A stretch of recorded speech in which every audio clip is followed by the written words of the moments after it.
গ্রাম অঞ্চলের মনের মতো একটি বাড়ি, যাকে বলে পারিবারিক খামার, এমন একটি বসতভূমিতে আমি অবস্থান করছি এবং সেই বাড়ির পারিবারিক খামার দেখে আমি মনোমুগ্ধকর হয়ে গেলাম।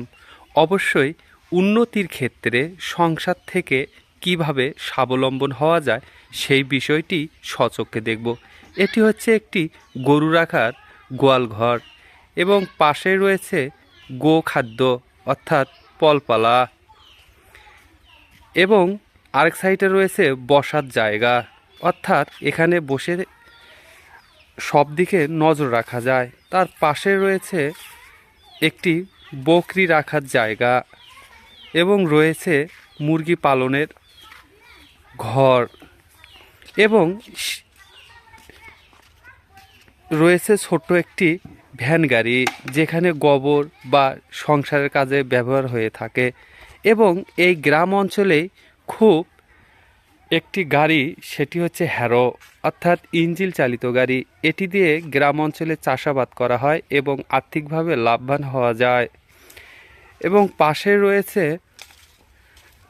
হাঁস রাখার একটি জায়গা, অর্থাৎ এখানে হাঁস রাখা হয় এবং রয়েছে ছোট্ট ছোট্ট গাছের বাগান, অর্থাৎ যেমন লাউ শাক, পুঁই শাক এবং রয়েছে একটি স্যালো মেশিন, অর্থাৎ এখান থেকে পানি উৎপন্ন করে বিভিন্ন জমিতে সেচ দেওয়া হয়।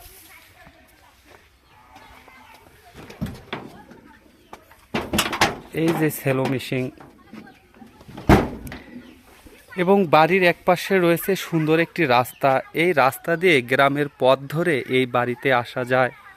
সত্যি প্রকৃতির এক অপূর্ব সৌন্দর্যমূলক একটি ছোট রাস্তা এবং পাশে রয়েছে বিভিন্ন ফলের গাছ, অর্থাৎ কাঁঠাল গাছ, লিচু গাছ এবং রয়েছে আদা গাছ।